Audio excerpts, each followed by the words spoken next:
अमेठी के महाराजपुर गांव में रविवार को हृदय विदारक दृश्य देखने को मिला, जब 3 अलग अलग घरों से एक साथ 3 अर्थियां उठी। पीपरपुर के हरिपुर से लौटते समय डीसीएम की टक्कर में लॉन्स नायक उत्कर्ष सिंह, बजरंग सिंह और ब्रजेश उर्फ अंशु की मौत हो गई। पोस्टमार्टम के बाद शव गांव पहुंचते ही कोहराम मच गया।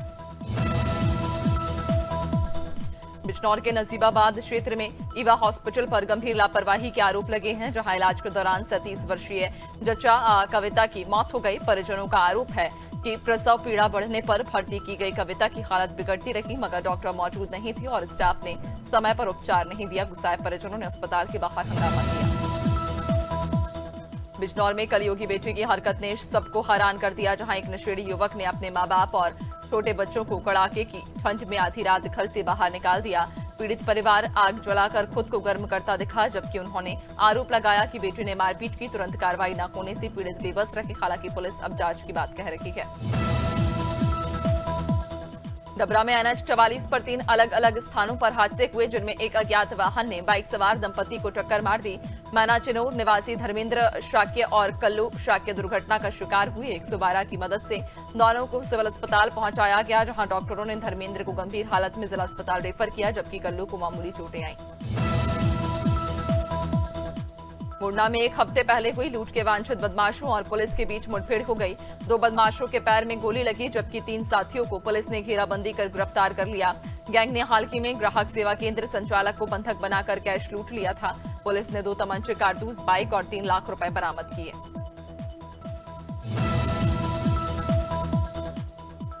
गोंडा में यातायात माह को लेकर आईजी अमृत पाठक के निर्देश पर पूरे देवी पाटन रेंज में विशेष अभियान चलाया गया। पुलिस ने 4 जिलों में 2239 वाहनों का चालान किया और 44 वाहन सीज किए। अभियान में 149 गाड़ियों का मौके पर चालान हुआ, 13 सीज हुई। बिना नंबर प्लेट वाले 91 डंपर पकड़े गए।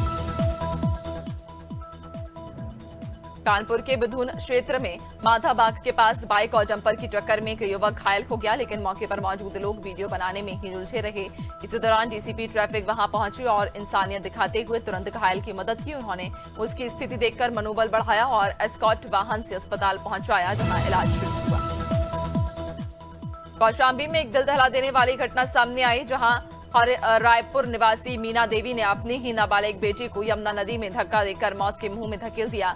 बेटी की गुमशुदगी की रिपोर्ट लिखाने के बाद पुलिस ने कड़ाई से पूछताछ की तो मां टूट गई और अपराध कबूल किया। सर्विलांस, सीजीआर और स्थानीय जांच में भी उसका लोकेशन मौके पर ही मिला। कोरबा के सर्वमंगला कनवेरी मार्ग पर सोनपुरी पुल के पास रविवार शाम 2 ट्रेलरों पर भीषण टक्कर हो गई। कोयला लोड ट्रेलर ब्रेकडाउन खड़े ट्रेलर से टकरा गया, जिससे आगे चल रखे ट्रेलर का कैबिन पूरी तरह क्षतिग्रस्त हो गया और चालक स्टीयरिंग में फंस गया। उसकी चीख पुकार सुनकर ग्रामीण और राहगीर मौके पर जुटे।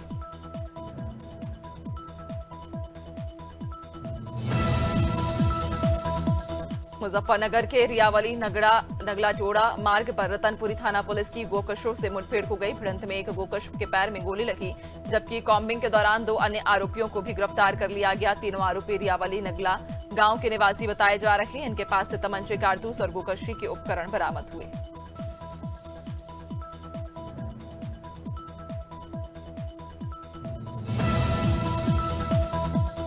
सहारनपुर में आशा देवी का शव घर के कमरे में फंदे पर लटका मिला। परिजनों ने पति और ससुराल पक्ष पर हत्या और मारपीट का आरोप लगाया। उनका कहना कि आशा लंबे समय से अवैध अपराध के बीच विवाद के कारण तनाव में थी। घटना के बाद ससुराल पक्ष फरार बताया जा रहा। पुलिस ने शव को पोस्टमार्टम के लिए भेजकर जांच शुरू कर दी है। उन्नाव के 12 सगवर थाना क्षेत्र के बाबाखेड़ा गांव में 16 वर्षीय शाहिमा का शव खेत में फांसी पर लटका मिला, जिसके बाद गांव में हड़कंप मच गया। परिवारों जनों ने समीर और उसके पिता पर रंजिश के चलते हत्या कर शव लटकाने का आरोप लगाया। पुलिस ने शव को पोस्टमार्टम के लिए भेजकर जांच शुरू कर दी है। बटियागढ़ के घोघस गांव में गाली गलौज के विवाद के दौरान एक व्यक्ति ने नरेंद्र साहू पर कुल्हाड़ी से हमला कर दिया। घायल ने बताया कि जब उसने आरोपी को गाली देने से रोका तभी हमला हुआ। परिजनों की सूचना पर डायल 112 मौके पर पहुंची और घायल को तुरंत अस्पताल ले जाया गया। बटियागढ़ पुलिस मामले की जांच में जुटी है।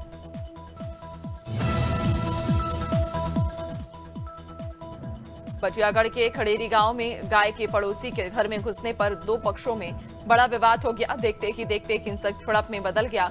सागर से आए लोगों पर एक पक्ष ने हमला बोला तो ग्रामीणों ने उन्हें खदेड़कर पीटा। मारपीट में के कई वीडियो सामने आए। मौके पर पहुंची डायल 112 की गाड़ी में भी तोड़फोड़। दुर्ग के अहिवारा रोड स्थित मुरमुंदा में श्री साई इंडस्ट्रीज गद्दा फैक्ट्री में देर रात अज्ञात कारणों से भीषण आग लग गई। सूचना पर दुर्ग अग्निशमन की टीम मौके पर पहुंची और फैक्ट्री के भीतर घुसकर चारों ओर से पानी डालकर आग पर काबू पाया। बीच में केमिकल ड्रम ब्लास्ट होने से स्थिति और बिगड़ी। 3 घंटे की मशक्कत के बाद आग पर काबू पाया। कोरबा के सर्वमंगला कनवेरी मार्ग पर ट्रक चालकों की मनमानी से यातायात व्यवस्था चरमरा गई। बीते रविवार खड़ी ट्रेलर से टक्कर में एक चालक गंभीर रूप से घायल हुआ था और बटरामपुर में डीजल टैंकर और राखड़ लोड ट्रक में भीषण भिड़ंत हो गई। ट्रक का चालक कैबिन में फंस गया, जिसे जेसीबी की मदद से निकाला गया। घायल को अस्पताल भेजा गया। रायसेन के सागर रोड स्थित अमरावत में देर रात तेज रफ्तार कार ने बाइक सवार 3 लोगों को टक्कर मार दी। हादसे में अमित अहिरवार की मौके पर मौत हो गई, जबकि 2 घायल हैं। टक्कर के बाद एक युवक कार के शीशे में फंस गया और चालक उसे करीब 200 मीटर तक घसीटता हुआ ले गया। पुलिस ने कार जब्त कर ली है।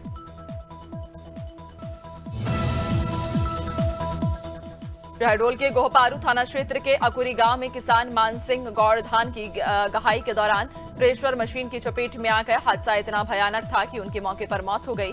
सूचना मिलते ही पुलिस मौके पर पहुंची और मर्ग कायम कर जांच में जुट गई। ग्रामीणों ने बताया कि घटना अचानक हुई और बचाने का कोई मौका नहीं मिला।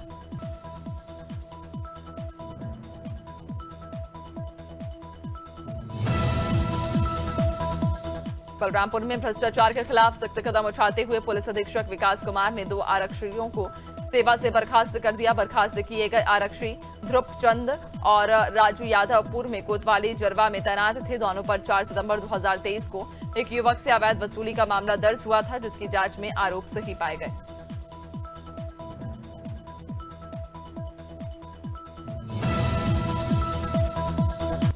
नई दिल्ली के प्रगति मैदान में आयोजित 44वें भारत अंतर्राष्ट्रीय व्यापार मेले में उत्तराखंड दिवस समारोह का आयोजन हुआ, जिसमें मुख्यमंत्री पुष्कर सिंह धामी मुख्य अतिथि के रूप में शामिल हुए। उत्तराखंड पवेलियन में लोक कलाकारों ने आकर्षक सांस्कृतिक प्रस्तुतियां दी। इस साल मेले की थीम एक भारत श्रेष्ठ भारत रखी गई है।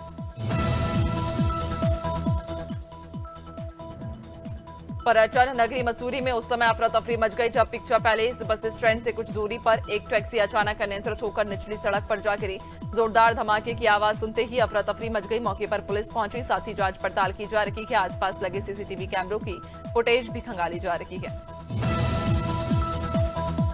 अंबिकापुर के मणिपुर थाना क्षेत्र के भट्टी कला जोगी बांधा स्थित बीएम फूड राइस मिल में अचानक भीषण आग लग गई। आग लगने के कारणों का अभी पता नहीं चल सका है। राइस मिल में अरवा और ऊषण चावल तैयार किया जाता है। आग लगते ही अफरा तफरी मच गई। सूचना पर दमकल की टीमें मौके पर पहुंची और कड़ी मशक्कत के बाद आग पर काबू पाया। फतेहपुर के सदर कोतवाली क्षेत्र के नवाबाग में दिल्ली दरबार के पास बड़ा हादसा हुआ। भाजपा जिलाध्यक्ष मुखलाल पाल की फॉर्च्यूनर कार से पल्सर बाइक की टक्कर हो गई। हादसे में 3 युवक घायल हो गए। भाजपा कार्यकर्ताओं ने घायलों को नर्सिंग होम में प्राथमिक उपचार के बाद जिला अस्पताल पहुंचाया।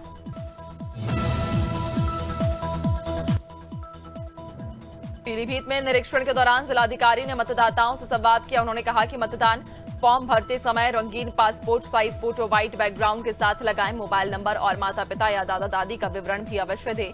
यदि किसी का नाम 2 जगह दर्ज है तो केवल एक स्थान वाला फॉर्म भरें। उत्तराखंड के कृषि मंत्री गणेश जोशी ने देहरादून स्थित कैंप कार्यालय से नाबार्ड समर्थित पॉली हाउस योजना के तहत 28 किसानों को पंतनगर कृषि विश्वविद्यालय के लिए रवाना किया। उन्होंने बताया कि राज्य में अगले 3 साल में 50,000 पॉली हाउस स्थापित करने का लक्ष्य है, जिससे किसानों की आय दोगुनी करने में मदद मिलेगी।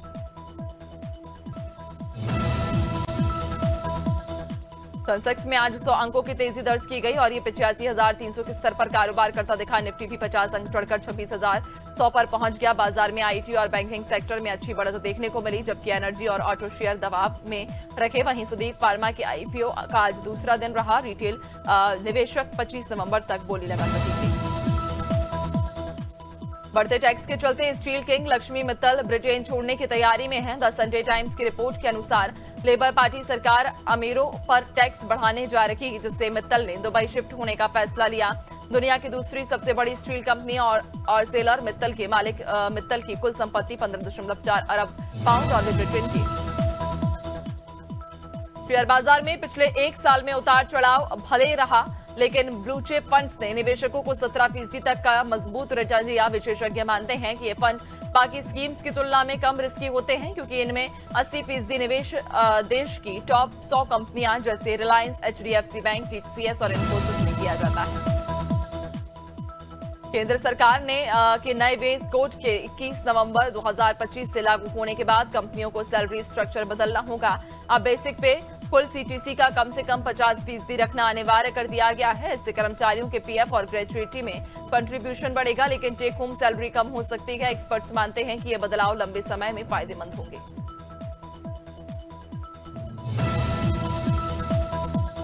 प्रधानमंत्री नरेंद्र मोदी ने जोहान्सबर्ग में हुए G20 समिट के तीसरे सत्र में वैश्विक समुदाय को चेताया कि आर्टिफिशियल इंटेलिजेंस का दुरुपयोग आतंकवाद के लिए खतरनाक साबित हो सकता है। उन्होंने कहा कि दुनिया को मिलकर एआई के गलत इस्तेमाल को रोकने के लिए एक ग्लोबल कॉम्पैक्ट बनाना चाहिए और इसका उपयोग वैश्विक भलाई के लिए ही होना चाहिए।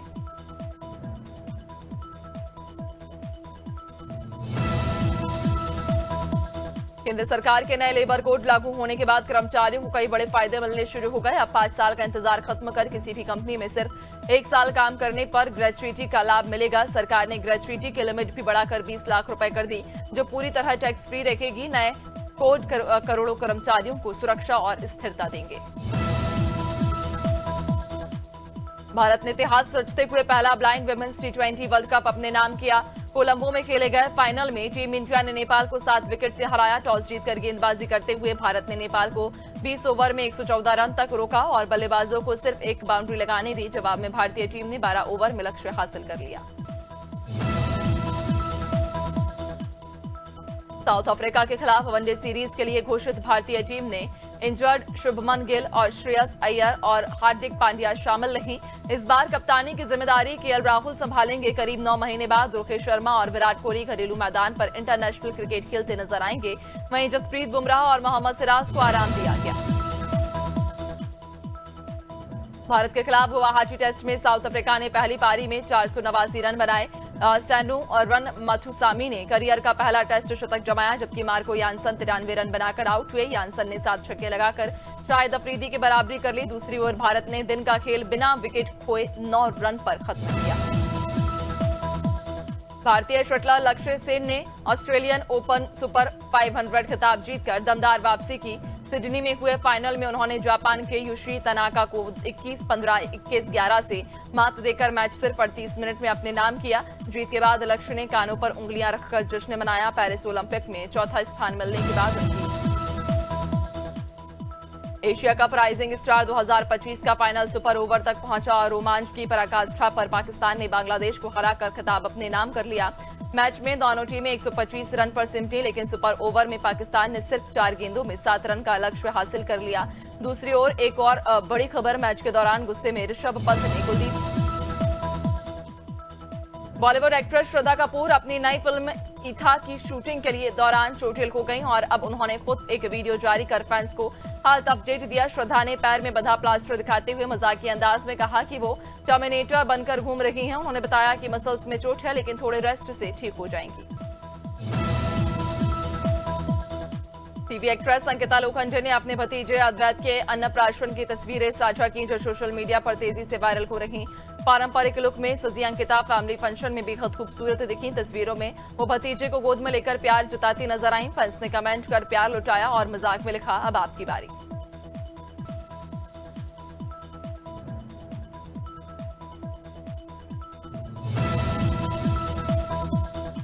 बिग बॉस 19 के वीकेंड का वार में एक कंटेस्टेंट घर से बेघर हो गया, जबकि एपिसोड में ड्रामा, टास्क और सरप्राइज सब देखने को मिला। शो में पहुंची एकता कपूर ने तान्या मित्तल और अमाल मलिक को अपने नए शो में काम करने का ऑफर दिया। तान्या ने खुशी जताई तो गौरव खन्ना ने दोनों को ऑन स्क्रीन कपल कहकर चुटकी ली।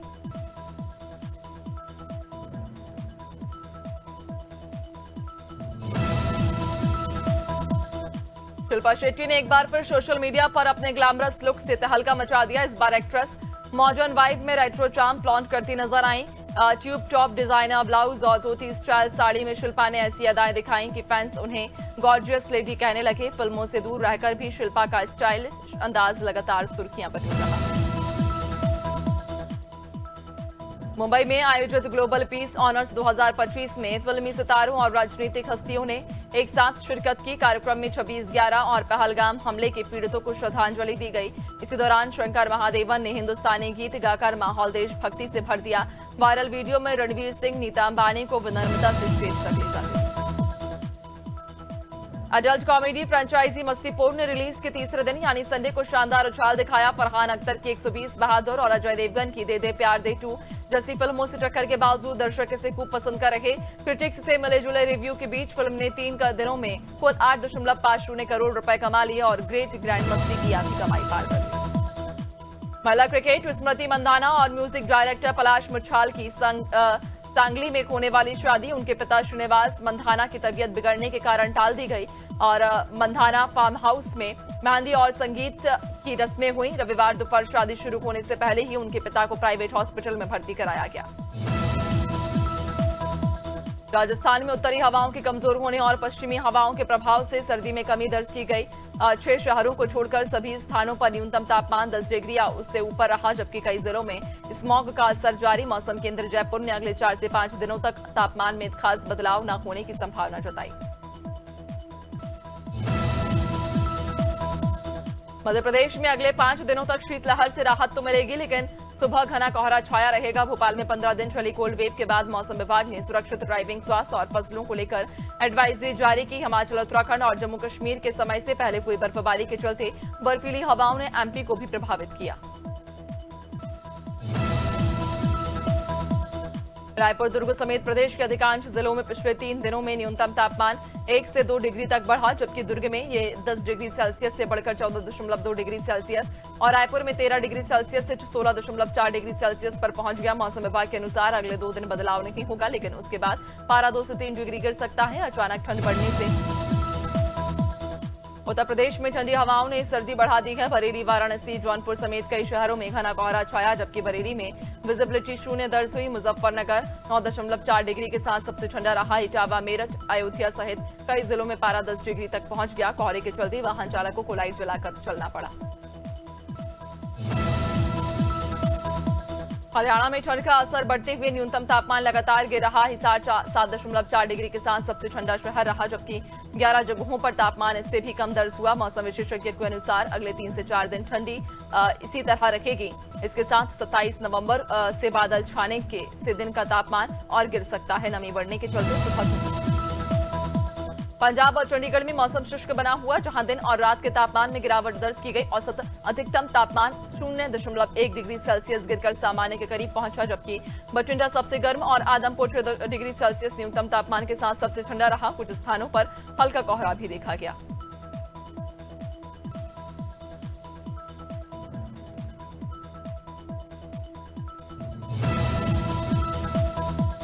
उत्तराखंड के ऊंचे इलाकों में पाला गिरने और तेज ठंडी हवाओं के बीच बद्रीनाथ में तापमान -16 डिग्री सेल्सियस तक पहुंच गया, जिससे नदी और झरने जम गए हैं। हरिद्वार और ऊधम सिंह नगर के निचले क्षेत्रों में सुबह घना कोहरा दिखा।